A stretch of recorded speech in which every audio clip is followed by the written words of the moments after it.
Olá, meu querido irmão, minha irmã, que a paz do Senhor esteja com todos. Seja bem-vindo a um novo vídeo do canal. Mas antes de começar, não se esqueça de deixar o seu like e se inscreva no canal. Fazendo isso, você estará nos ajudando a continuar postando vídeos por aqui.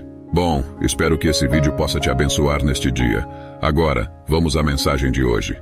Vamos ver como é que o apóstolo Paulo abordou esse problema. E aqui eu chamo a sua atenção para o fato de que o apóstolo Paulo, ele é um pastor mestre. Paulo não simplesmente diz assim, gente, para com isso. Ou então, não tem mais festa do amor, celebra a ceia do Senhor separado. Ele podia fazer isso, ele era apóstolo de Cristo, ele tinha autoridade. Mas Paulo procura convencer com argumentos. Ele procura persuadir, porque o cristianismo, ele não é seita. Não é seita. Numa seita, você é obrigado a fazer o que lhe mandam e nenhuma razão é dada. Você, se fizer errado do que a liderança está dizendo, você é posto para fora e é perseguido. Numa verdadeira igreja evangélica, as pessoas têm que estar persuadidas, elas têm que estar convencidas. O convencimento faz parte dela ser membro. É por isso que a ênfase nas igrejas evangélicas verdadeiras é na exposição e na pregação da palavra de Deus, para dizer aos membros a razão das coisas. Por que é que eles estão ali? Por que é que nós estamos fazendo isso? Por que é que nós não estamos fazendo outras coisas? E assim por diante. Isso não é uma coisa que a gente tira da cartola, feito um coelho, mas isso é tirado da própria prática dos apóstolos e dos demais escritores do Novo Testamento, dos pastores do Novo Testamento. Paulo vai explicar, ele vai tratar do assunto, argumentando teologicamente por que aquilo tudo estava sendo errado. Tá bem? Essa é a abordagem dele que eu quero ver, dividindo o nosso texto em três partes. Né? A primeira parte, o apóstolo Paulo diz qual é o problema. Na segunda parte, ele fala do que a ceia representa. E na última parte, ele faz aplicações. São três partes aí fáceis de seguir e nós vamos então tentar fazer dentro. Eu sei que tem água aqui. Dentro do tempo que nós temos aqui. Vamos começar com o problema, a abordagem de Paulo. Ele começa dizendo no verso 17 que não tem como elogiá-los nesse assunto. Lê aí, comigo. Nisso, porém, que eu vos prescrevo, vai falar da ceia, não vos louvo, porque ele já tinha louvado a igreja com relação a outras coisas. Ele tinha tomado conhecimento de uma série de problemas, algumas coisas os coríntios estavam se comportando corretamente e ele elogiou. Quando tem hora de elogiar, elogie. Você vê que Paulo louva a igreja. Na hora de repreender, repreenda. Certo? Então, você não pode deixar de fazer o que é certo. Mas nesse ponto, o apóstolo Paulo, com clareza, não estava preocupado em agradar a igreja. Paulo estava muito mais preocupado com a verdade do que agradar a igreja, ao contrário de muitos pastores, não é? Paulo diz, nisso que eu vou prescrever para vocês, eu não elogio vocês. Vocês estão errados. Vocês estão errados. Ouçam o que eu vou dizer agora. Isso aí. E olha o que é que ele diz. Veja que ousadia no verso 17 ainda. Porque vos ajuntais não para melhor, e sim para pior. Você já pensou nessa situação, numa situação em que uma igreja se reúne para cultuar a Deus, mas isso é pior para a igreja? Em vez de ser melhor, é pior. Essa era a situação em que estava a igreja de Corinto. E Paulo diz, olha, quando vocês se reúnem, é para pior. Não é para melhor, não é para edificação, mas é para pior. Está fazendo mais mal do que bem para vocês. Porque o interesse de vocês, Paulo diz aqui, não é a ceia em si, mas a festa. A festa. Verso 18, antes de tudo estou informado a haver divisões entre vós, quando vos reunis na igreja, e eu em parte creio, porque até mesmo importa que haja partidos entre vós, etc. Verso 20, quando, pois, vos reunis no mesmo lugar, não é a ceia do Senhor que comeis. Ou seja, existe uma maneira certa e uma motivação certa e uma atitude certa da parte da igreja para que isso que nós vamos fazer seja de fato a ceia do Senhor. Porque se não for, você só vai estar comendo um pedaço de bolacha e bebendo um pouco de vinho ou suco de uva. Só. Então, existe uma maneira certa de você celebrar a ceia do Senhor. Porque senão Paulo não teria dito, quando vocês se reúnem no mesmo lugar, não é a ceia do Senhor que celebrais. Aqui você já tem uma informação importante. Algumas igrejas celebram a ceia do Senhor como se fosse um ritual e todo mundo participa.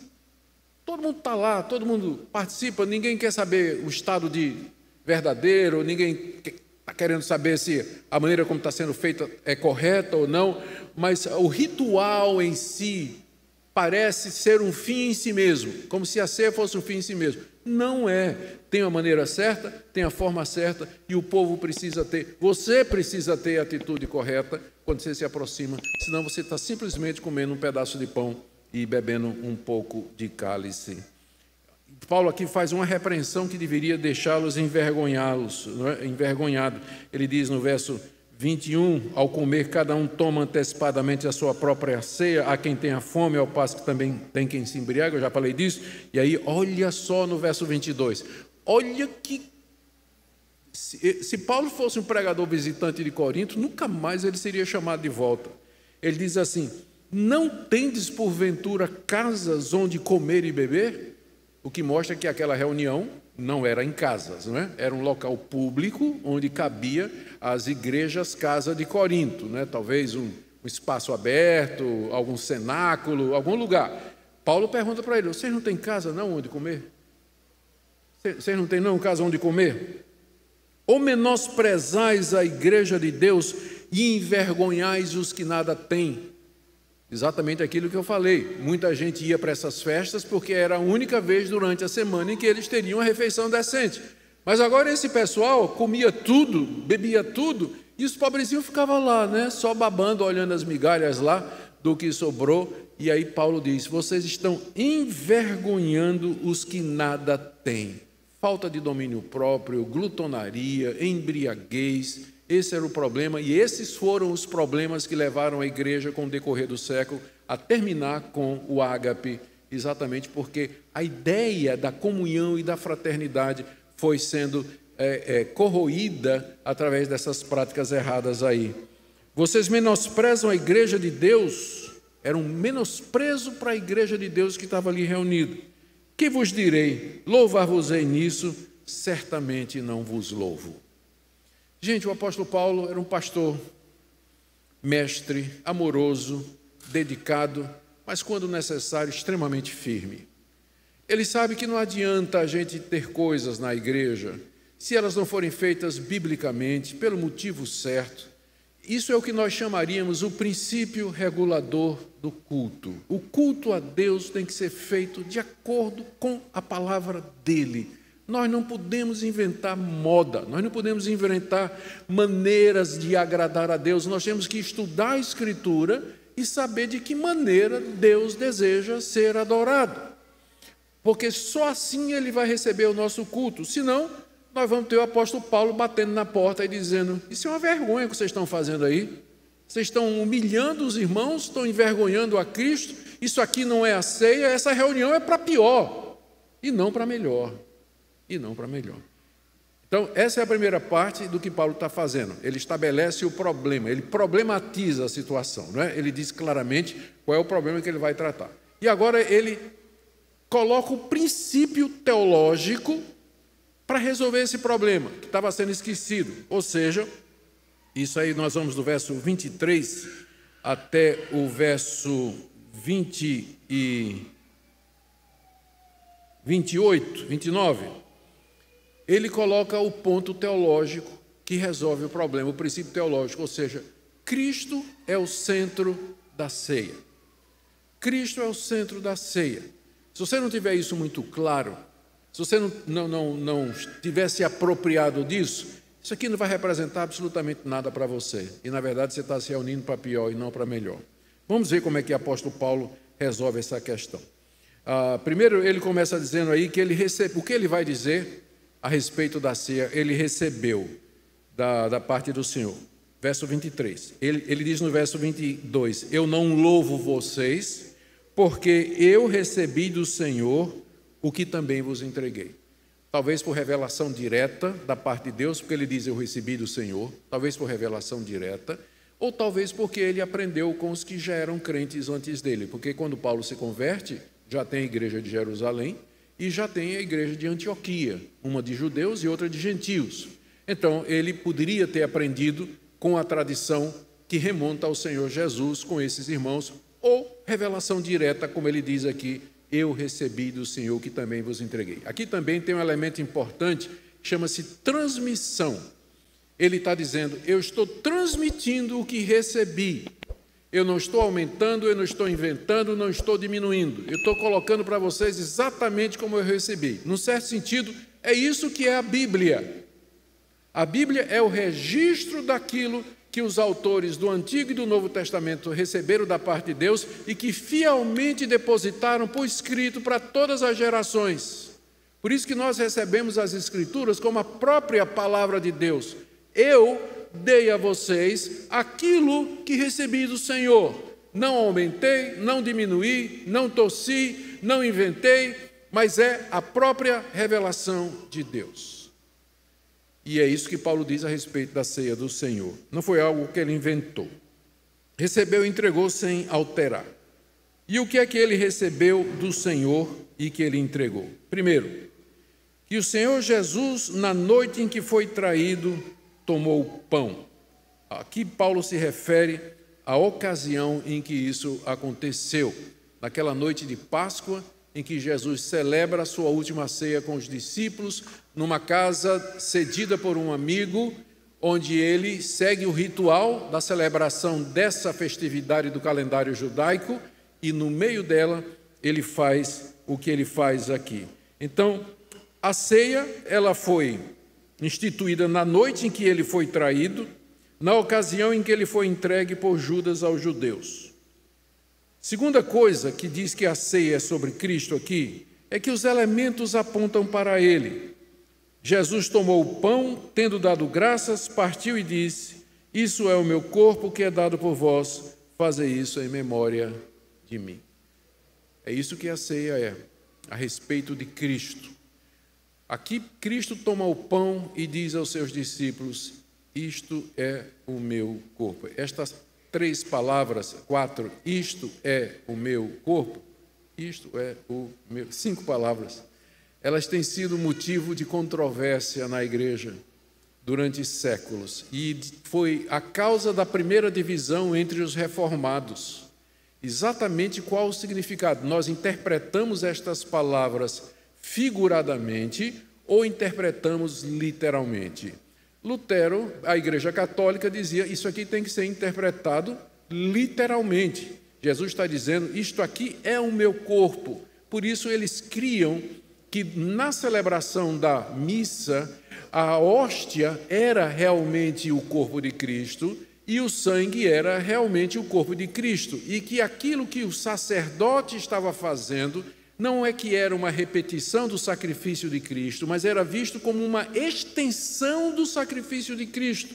E a igreja era a portadora disso, era responsável disso. Por isso que o catolicismo medieval dizia, fora da igreja não pode haver salvação. Quando ele dizia igreja, é a Igreja Católica Apostólica Romana, porque Deus nos deu os meios de graça. Nós podemos celebrar a morte e a ressurreição de Jesus através da ceia. Eles diziam que o sacerdote, ele tinha poder, através dessas palavras que eram ditas em latim, isto é o meu corpo, isto é o meu sangue, ele transformava a hóstia e o cálice no sangue de Cristo. Portanto, o fiel, ao comer, ele estava verdadeiramente comendo o corpo físico de Jesus e o seu sangue, corpo com cabelo, nervo, dente, músculo, carne, pele, tudo estava ali, era verdadeiramente, aquilo se transformava, por isso o nome transubstanciação.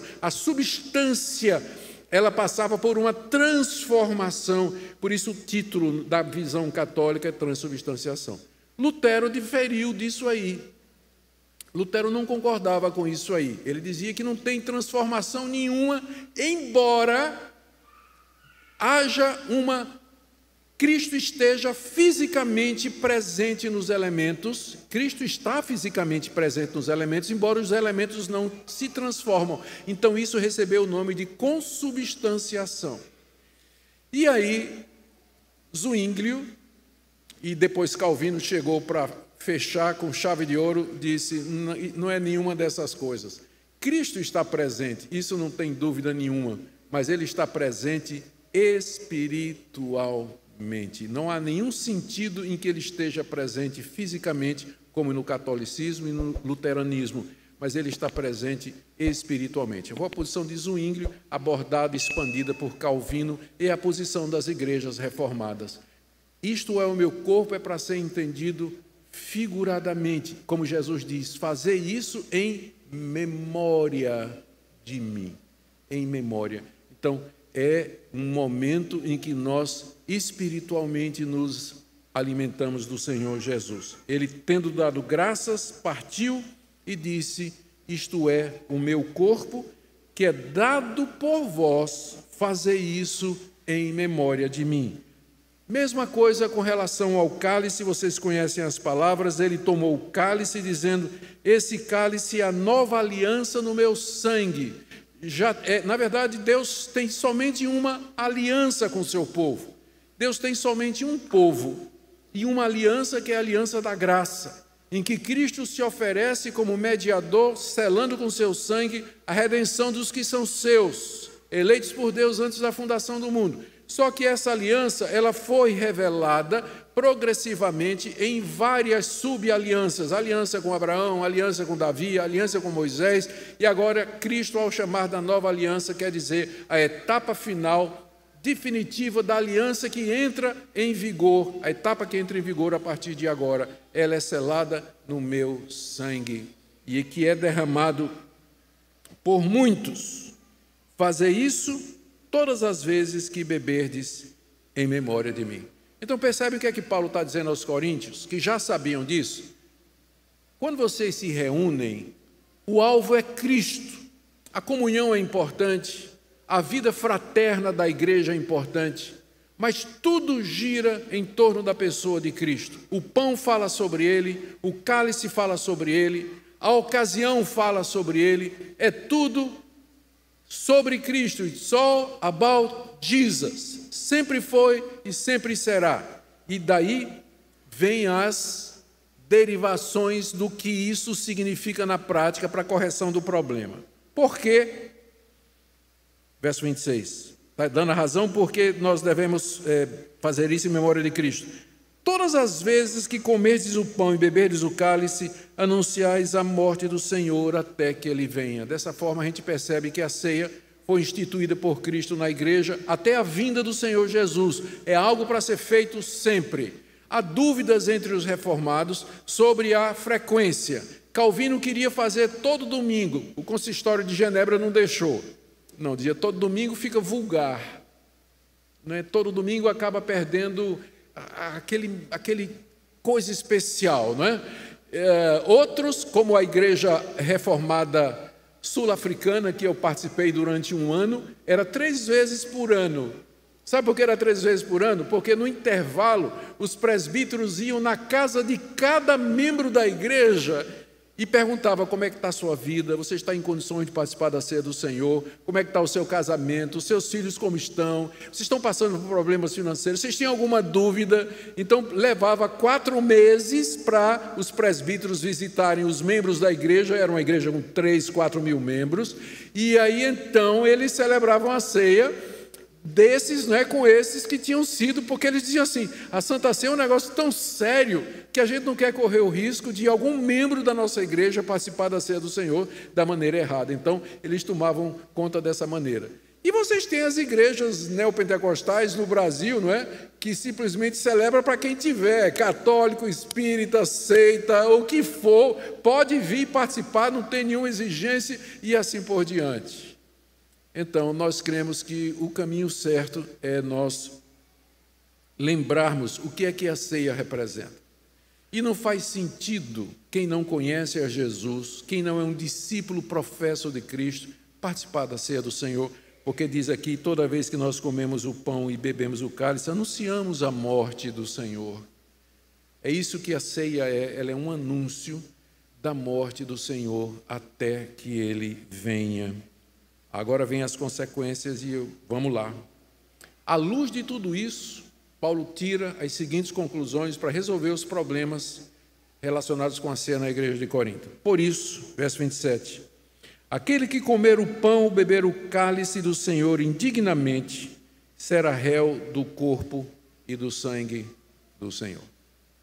Gente, que coisa séria. Quando ele diz assim, será réu do corpo e do sangue do Senhor, quer dizer, você vai ser culpado de ter matado Jesus, tanto quanto os soldados, quanto Judas, Pôncio Pilatos ou as autoridades judaicas que o entregaram à morte. Você vai ser réu do corpo do Senhor. Eu tenho certeza que você não quer ser acusado por Deus de ser culpado da morte do filho dele. E é o que acontece quando a gente participa da ceia do Senhor de maneira indigna.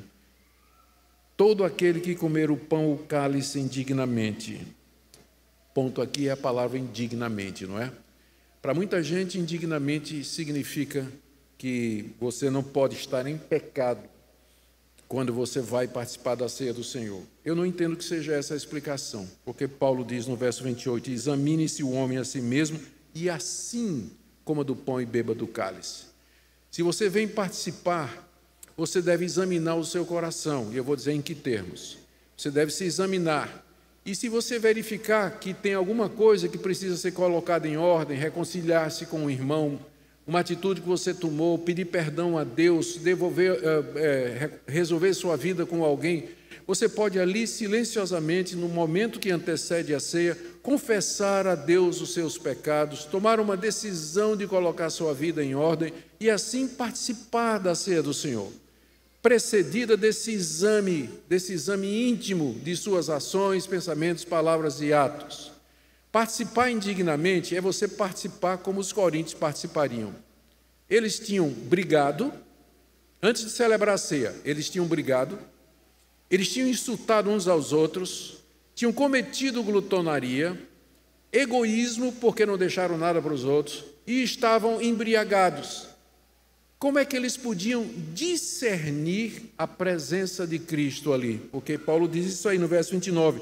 Quem come e bebe sem discernir o corpo, tem duas interpretações possíveis. O corpo aqui é a igreja. Quem come e bebe sem discernir a igreja, e por que ele diz isso? Porque a igreja estava sendo dividida pelos problemas e pelas brigas que eles estavam tendo. E é uma interpretação possível, mas eu acho inviável. A mais correta é o corpo de Cristo. Quem come e bebe sem discernir o corpo de Cristo, come e bebe juízo para si. Ou seja, essa é a atitude certa que os coríntios não podiam ter, porque estavam bêbados, tinham brigado, eles participavam da ceia, mas não tinham a mentalidade espiritual apropriada.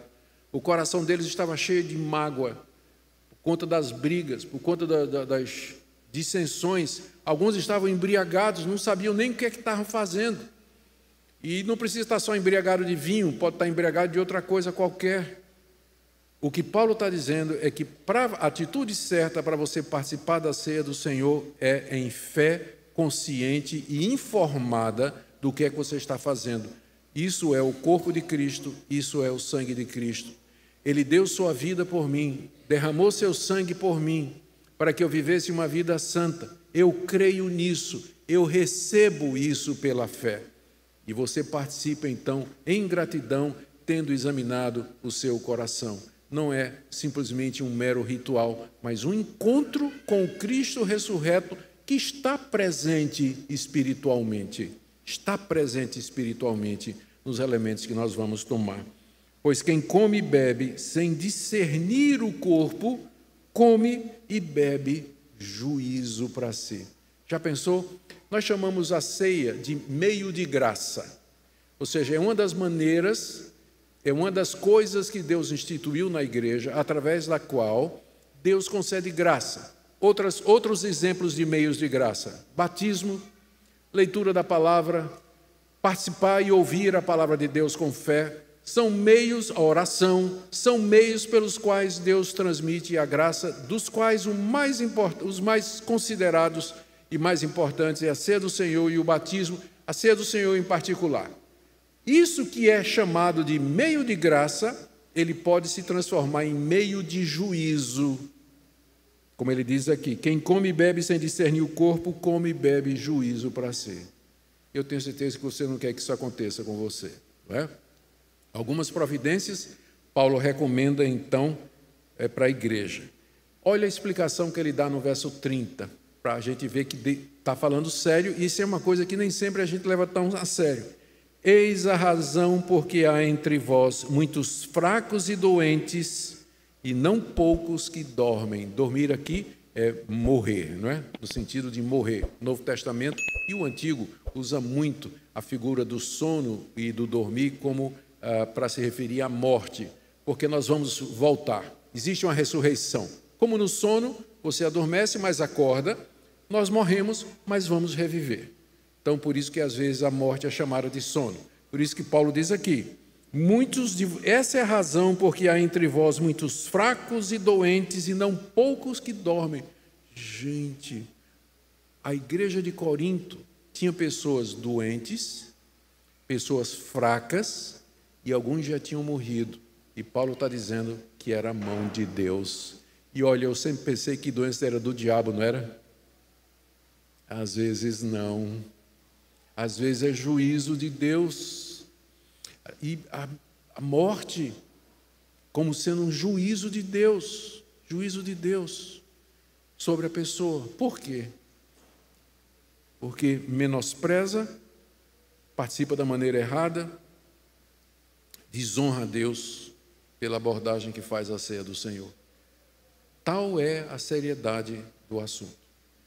E então, eu queria que a gente lembrasse de, toda vez que estivermos doentes, ou as coisas não estarem dando muito certo, que você, em vez de botar a culpa no diabo e nos outros, você examinasse o seu coração nesse ponto. Como é que eu me aproximo da ceia do Senhor? Será que eu não estou debaixo do juízo de Deus porque estou profanando o meio de graça pela minha atitude irreverente, inconsequente, de ódio, de briga, de contendas, e eu nem ao menos me examino, não peço perdão a Deus, não coloco minha vida em ordem diante de Deus?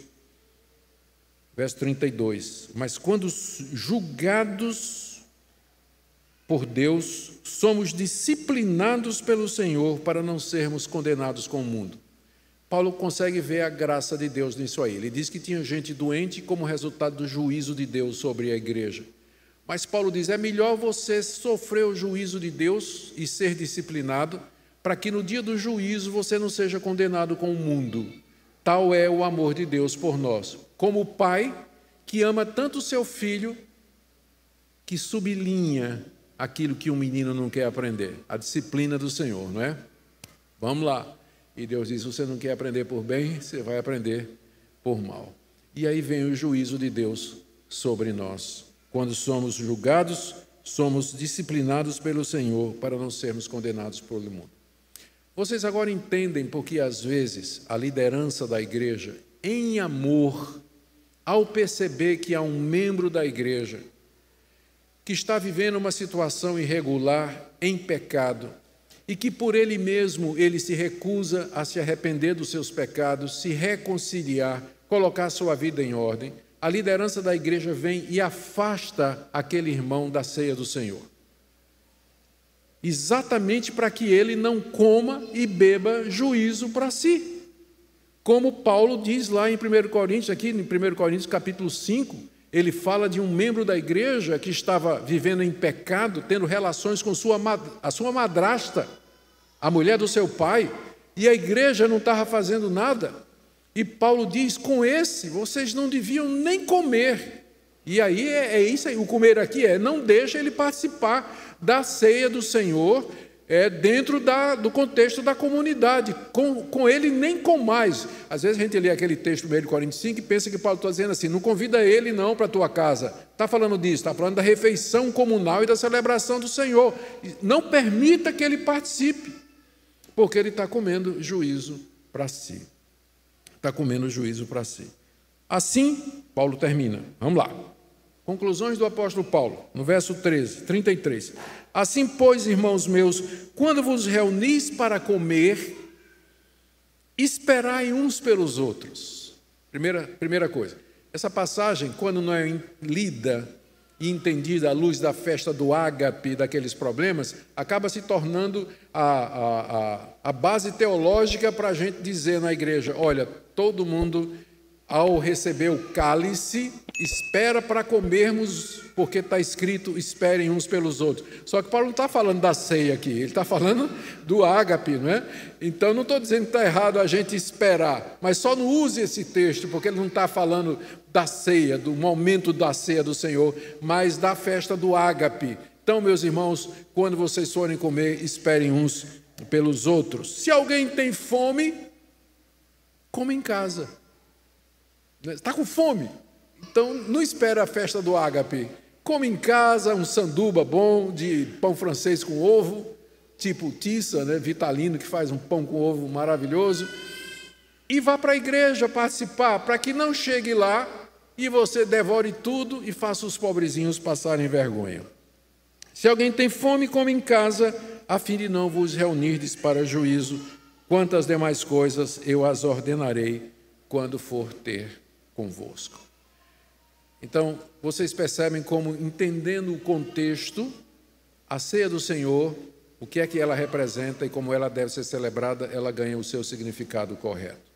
Nós entendemos, nós vamos seguir a tradição da igreja, separou as duas coisas por motivos óbvios, nós não temos a festa do ágape, né? Embora o que vocês fazem aqui de manhã é o mais próximo que eu conheço da prática apostólica, né? Vocês têm café da manhã e depois geralmente tem almoço também, não é? Então, ótimo. Agora, e no meio tem a ceia do Senhor. Então, cuidado para que no café da manhã, né, vocês não briguem, vocês não tenham sentimentos ruins, mas que vocês aproveitem para se reconciliar, para ter comunhão preciosa uns com os outros, para que quando vocês vierem participar da ceia do Senhor, sejam irmãos queridos em Cristo, perdoados, reconciliados. Essa é a primeira coisa. Segunda coisa, a importância de você entender por que a igreja é zelosa com relação à ceia. Ela é tão importante que é capaz de ser a razão do juízo de Deus através de doenças, fraquezas e mortes sobre a igreja. A igreja pode estar debaixo do juízo de Deus quando ela profana a ceia do Senhor. Por isso que a gente precisa ter muito cuidado. Terceira coisa, eu não estou dizendo isso para impedir você de participar. Você pode dizer assim, meu Deus, depois disso que o pastor Augusto está falando, eu não vou arriscar. Vai que eu não estou em situação como essa. Eu não estou dizendo isso para que você tome essa atitude. Eu estou dizendo isso para que você diga assim, Deus, que coisa maravilhosa, que grande privilégio o Senhor nos deu, nós podermos ter esse meio de graça pelo qual nós somos realmente alimentados pelo Senhor Jesus e no qual Ele está presente. Eu quero participar. Senhor, minha vida está diante do Senhor. Me perdoa isso que eu me lembre. Me perdoe isso, me perdoe aquilo que eu estou me lembrando agora. Eita, eu preciso pedir perdão a fulano pelo que eu fiz. E, Senhor, terminado o culto, vai ser a primeira coisa que eu vou fazer. Vou sair do culto, vou procurar essa pessoa, vou me reconciliar com ela. Examine o seu coração, confesse seus pecados a Deus, tome as decisões que você precisa tomar e participe, porque é meio de graça. Isso vai ajudar a restaurar você e a ter comunhão com o Senhor Jesus. Amém?